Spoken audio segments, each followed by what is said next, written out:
How to become rich, ధనవంతులు కావడం ఎలా? ఈ మాట వినడానికి ఎంతో సంతోషంగా ఉంటుంది, కానీ అది మన వరకు అప్లై చేస్తే మన ఆలోచన విధానం వేరేలా మారిపోతుంది.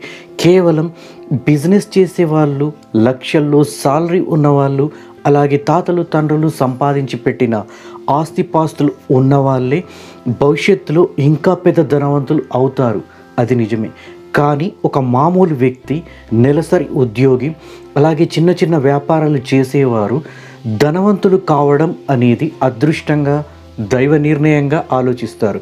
ఇది నిజం కాదు. ఒక మామూలు వ్యక్తి కూడా తన సంపాదనలో కొంత డబ్బును సేవ్ చేస్తూ మంచి ఇన్వెస్ట్మెంట్ ప్లేస్లలో ఇన్వెస్ట్ చేస్తే బెటర్ రిటర్న్స్ను సంపాదించవచ్చు. రాత్రికి రాత్రి మీలో ఎవ్వరు కోటీశ్వరులు కాలేరు. సేవ్ చేసిన అమౌంట్ను డైవర్సిఫైడ్ ఇన్వెస్ట్మెంట్ ప్లేస్లలో ఇన్వెస్ట్ చేస్తే లాంగ్ టర్మ్లో అంటే 15 to 20 ఇయర్స్లో మంచి రిటర్న్స్ను మనం సంపాదించవచ్చు. Hi, this is Suman. Welcome to our channel 1PSS. ఈ వీడియోలో మనీ ఎలా సేవ్ చేయాలి, ఎక్కడ ఇన్వెస్ట్ చేయాలి, ధనవంతులుగా మారాలంటే ఈ 7 మనీ మేనేజ్మెంట్ స్టెప్స్ను సీరియస్గా తీసుకొని కంటిన్యూస్గా అప్లై చేయడం వల్ల మీరు త్వరగా ధనవంతులు కావచ్చు. So let's start our video. Arvind, Harsha and Mahesh ముగ్గురు ఫ్రెండ్స్. ముగ్గురు ఒకే కాలేజీలో గ్రాడ్యుయేషన్ కంప్లీట్ చేశారు. వారి ఏజ్ వచ్చేసి 25 ఇయర్స్. అలాగే ఆ ముగ్గురు డిఫరెంట్ మల్టీనేషనల్ కంపెనీలలో, డిఫరెంట్ లొకేషన్లలో మంచి సాలరీ ప్యాకేజీతో జాబ్ సాధించారు. వారి లైఫ్ హ్యాపీగా గడుస్తూ ఉంది. ఆ ముగ్గురు యాటిట్యూడ్ అండ్ థింకింగ్ స్ట్రాటజీ మొదటి నుంచి డిఫరెంట్గా ఉంటుంది. అయితే ఆ ముగ్గురు 6 months తర్వాత ఒక పార్టీలో కలుసుకుంటారు. ఆ సందర్భంలో వాళ్ళ మధ్య డిఫరెంట్ టాపిక్స్ పైన డిస్కస్ జరుగుతుంది. దాంట్లో వాళ్ళ కెరీర్ పైన, ఫ్యూచర్ ప్లాన్స్ పైన డిస్కస్ జరుగుతూ ఉంటుంది. దాంట్లో హాట్ టాపిక్ ఏంటంటే why they want to save money in future. డబ్బులు సేవ్ చేసి ఫ్యూచర్లో ఏం చేద్దాం అనుకుంటున్నారు అని. అప్పుడు అరవింద్ ఇలా అంటాడు, నేను 2 సంవత్సరాల్లో సేవ్ చేసిన మనీని డౌన్ పేమెంట్ చేసి ఒక మంచి 3 bedroom ఫ్లాట్ తీసుకుంటాను, అలాగే స్పోర్ట్స్ కార్ కొనుక్కొని లైఫ్ ఎంజాయ్ చేస్తానని చెప్తాడు. అలాగే హర్ష అంటాడు, నేను ఒక అందమైన అమ్మాయిని పెళ్లి చేసుకొని సేవ్ చేసిన మనీని ఫ్యామిలీతో పాటుగా వరల్డ్ టూర్ వెళ్ళి రావడం తన గోల్ అని చెప్తాడు. అలాగే మహేష్ విషయానికి వస్తే, మహేష్ వీళ్ళిద్దరికంటే డిఫరెంట్గా ఆలోచించే మనస్తత్వం. అతని యాటిట్యూడ్ డిఫరెంట్గా ఉంటుంది. మహేష్ అంటాడు, నేను సేవ్ చేసిన మనీని బెటర్ ఇన్వెస్ట్మెంట్ ప్లేస్లో ఇన్వెస్ట్ చేసి 5 సంవత్సరాల్లో మిలియనీర్ కావడం, అలాగే నేను పనిచేస్తున్న కంపెనీలో లీడ్ పొజిషన్ సాధించడం అనేది నా గోల్ అని చెప్తాడు. మహేష్ చెప్పిన మాటలకు అరవింద్ అండ్ హర్ష షాక్ అవుతారు. తర్వాత మహేష్ చెప్పిన మాటలను గుర్తు చేసుకొని నవ్వుకుంటారు. అప్పుడు వీళ్ళిద్దరూ ఇలా అనుకుంటారు, వీడు మిలియనీర్ కావాలంటే ఎంత డబ్బు సంపాదించాలి, అలాగే సంపాదించిన మనీని ఇన్వెస్ట్ చేస్తే అది ఎంత కాలానికి బెటర్ రిటర్న్స్ వస్తాయని, అలాగే కెరీర్ గ్రోత్లో వీడు లీడ్ పొజిషన్కు రావాలంటే ఎంతమంది కాంపిటీటర్స్ను అధిగమిస్తూ ఎప్పుడు ఆ పొజిషన్కి వెళ్తాడు అంటూ హేళన చేస్తారు. నువ్వు ఈ గోల్స్ అచీవ్ చేయాలంటే నీ ఏజ్ 30 ఉన్నప్పుడు కాదు కదా, నీ రిటైర్మెంట్ వయసు వచ్చే వరకు కూడా దీన్ని సాధించలేవు అంటారు. నువ్వు మిలియనీర్ కావాలనుకున్న ఈ గోల్ను చేరాలనుకునేటప్పటికీ నువ్వు ముసలాడివి అయిపోతావు. ఆ వయసులో నీ దగ్గర ఎంత డబ్బు ఉన్నా, టైం ఉన్నా వాటిని అనుభవించడానికి నీ ఏజ్ నీకు సపోర్ట్ చేయదు అంటూ నెగటివ్ కామెంట్స్ చేస్తారు. ఇలా నెగటివ్ కామెంట్ చేసేవారు, అలాగే ఎప్పటికీ కంఫర్ట్ జోన్లో ఉండేవారు, మనల్ని డిమోటివేట్ చేసేవారు మన చుట్టూ చాలామంది ఉంటారు. వాటిని మనం బూస్టర్గా తీసుకోవాలి తప్ప నెగటివ్గా తీసుకోకూడదు. చాలామందికి సేవింగ్స్ అండ్ ఇన్వెస్ట్మెంట్ గురించి ఎలా ఆలోచిస్తారంటే, ఫ్యూచర్లో ఎలాంటి ఫైనాన్షియల్ ప్రాబ్లమ్స్ రాకుండా ఫ్యామిలీ మెంబర్స్ యొక్క ఆర్థిక అవసరాలను తీరుస్తూ లైఫ్ హ్యాపీగా ఉంటే చాలు అంటూ కంఫర్ట్ జోన్లో బతుకుతారు. కానీ యంగ్ జనరేషన్లో బాగా డబ్బులు సంపాదించి ధనవంతులు కావాలంటే అదృష్టం ఉండాలి అని నమ్ముతారు. ధనవంతులు కావాలంటే సేవ్ చేసిన మనీని చాలా సంవత్సరాల పాటు ఇన్వెస్ట్ చేయాలి. ఇన్వెస్ట్ చేసిన అమౌంట్ ఎప్పుడు మెచ్యూర్ అవుతుంది, ఇవన్నీ నెరవేరాలంటే కాలం కలిసి రావాలి, అదృష్టం కలిసి రావాలి, చాలా రిస్క్ తీసుకోవాలి అంటూ నెగటివ్ ఆలోచనలతో ఇన్వెస్ట్ చేయడానికి సాహసం చేయరు. ఒక వ్యక్తి తాను సంపాదించిన దాంట్లో ఎలా సేవ్ చేయాలి, ప్రాపర్గా మనీని ఎలా మేనేజ్ చేయాలి, దాన్ని ఎలా యూటిలైజ్ చేయాలో తెలిస్తే చాలా తొందరగా ధనవంతులు కావచ్చు.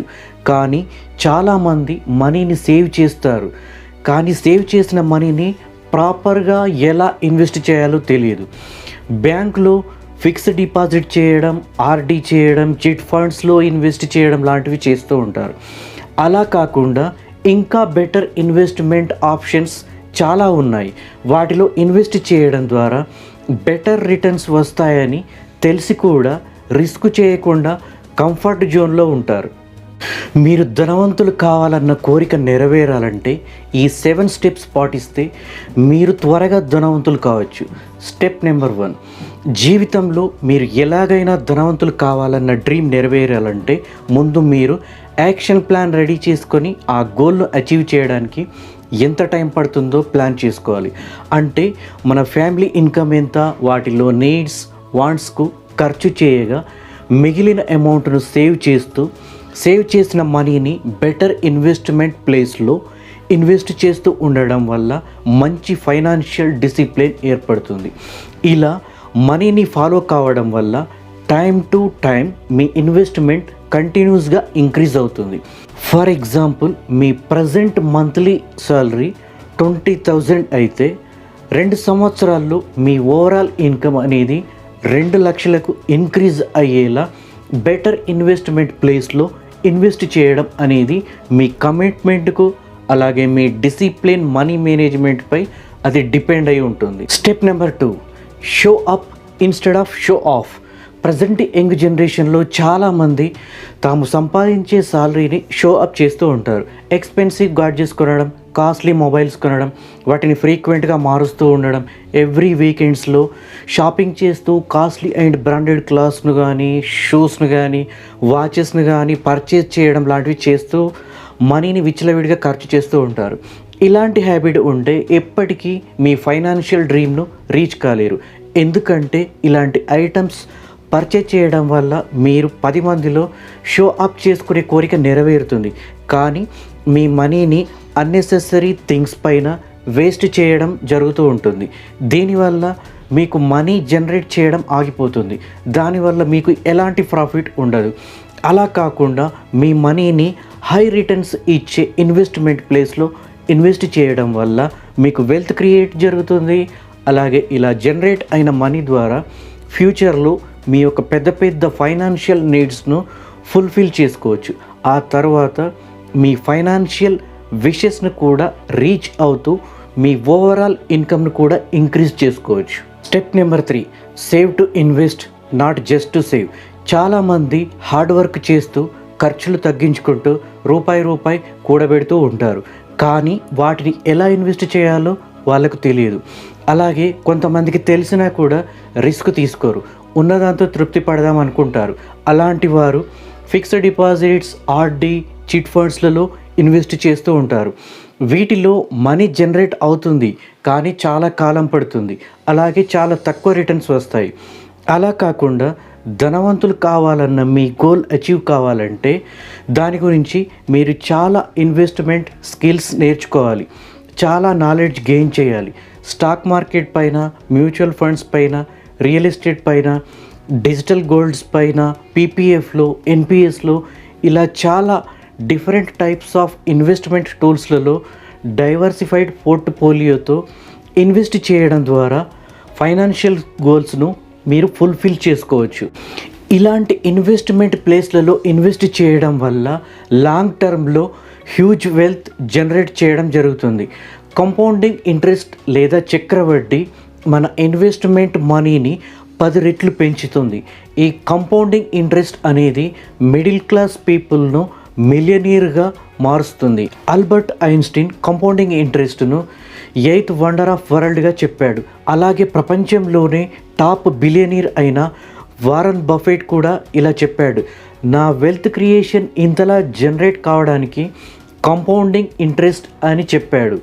ఫర్ ఎగ్జాంపుల్, ఒక వ్యక్తి తన 25 సంవత్సరాల వయసు నుంచి నెలకు 5000 రూపీస్ చొప్పున మ్యూచువల్ ఫండ్స్లో ఇన్వెస్ట్ చేయడం వల్ల తనకు 50 సంవత్సరాలు వచ్చేసరికి, అంటే ఈ 25 సంవత్సరాల కాలంలో అతనికి 1,64,00,000 రూపాయలు సంపాదించుకోగలుగుతాడు. ఇన్వెస్ట్ చేసిన మొత్తం 15 లక్షలు మాత్రమే అయితే అతనికి వచ్చింది 1,64,00,000. ఇది కంపౌండింగ్ ఇంట్రెస్ట్ యొక్క అద్భుతం. Step number 4, avoid debt that does not pay you.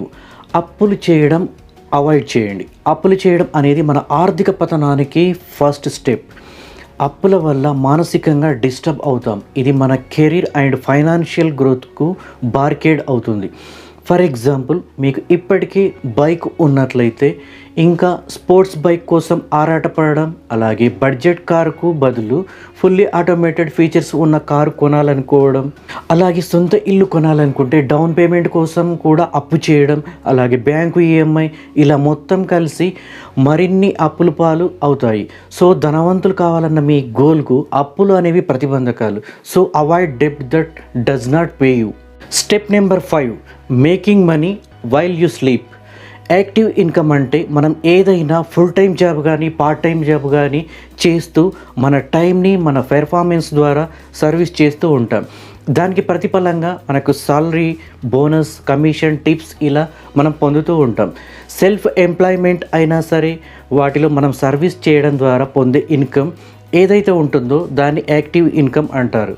Passive income అంటే మనం ఇన్వెస్ట్మెంట్ చేసిన దానిపై సంపాదించే మనీ.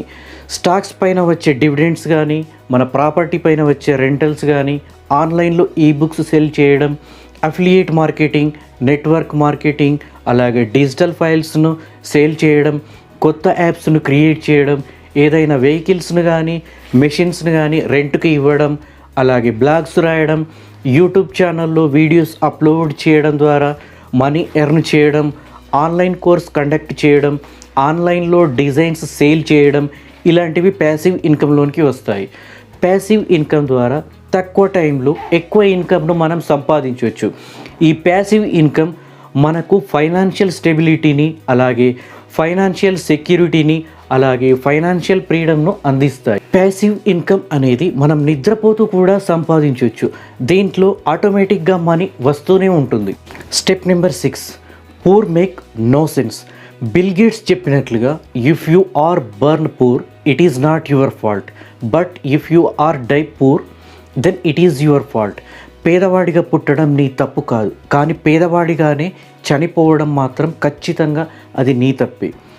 మీ ఫైనాన్షియల్ కండిషన్ ఎంత వీక్గా ఉన్నా, మీ దగ్గర ఎంత తక్కువ డబ్బు ఉన్నా దాన్ని ఎలా ఇంక్రీజ్ చేయాలో, అలాగే మీ విల్ పవర్తో, మీ థింకింగ్ స్ట్రాటజీతో, మీ రీసెర్చ్ ద్వారా వాటిని ఇంప్లిమెంట్ చేస్తూ సక్సెస్ఫుల్గా మీ ఫైనాన్షియల్ గోల్ను అచీవ్ చేసుకోగలగాలి. కేఎఫ్సి చికెన్ అధినేత అయిన కల్నల్ హార్లాండ్ శాండర్స్ గురించి చాలామందికి తెలుసు. ఆయన చాలా పేద కుటుంబంలో పుట్టి చిన్నతనం నుంచే హోటల్లో ప్లేట్స్ కడుగుతూ వచ్చిన సంపాదనతో తన కుటుంబ పోషణ కోసం సపోర్ట్గా పనిచేశాడు. అలాంటి వ్యక్తి స్టెప్ బై స్టెప్ ఎదుగుతూ తన 65 ఏళ్ల వయసులో కేఎఫ్సి చికెన్ కార్పొరేషన్ను స్థాపించగలిగాడు. 1966లో న్యూయార్క్ స్టాక్ ఎక్స్చేంజీలో కేఎఫ్సి లిస్ట్ చేయబడింది.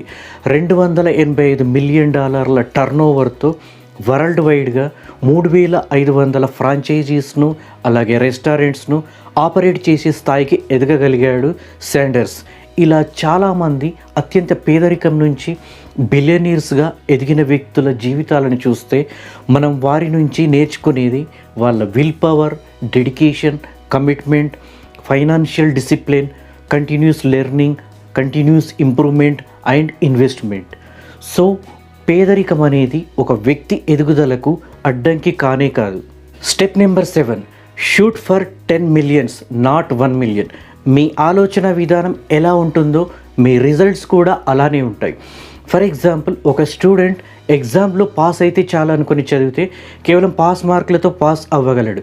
అదే స్టూడెంట్ టాప్ ర్యాంకులో మార్కులు సాధించాలని కమిట్ అయితే దానికోసం ఎక్కువ ఎఫర్ట్ చేయడం వల్ల టాప్ ర్యాంకులో మార్కులు సాధించగలుగుతాడు.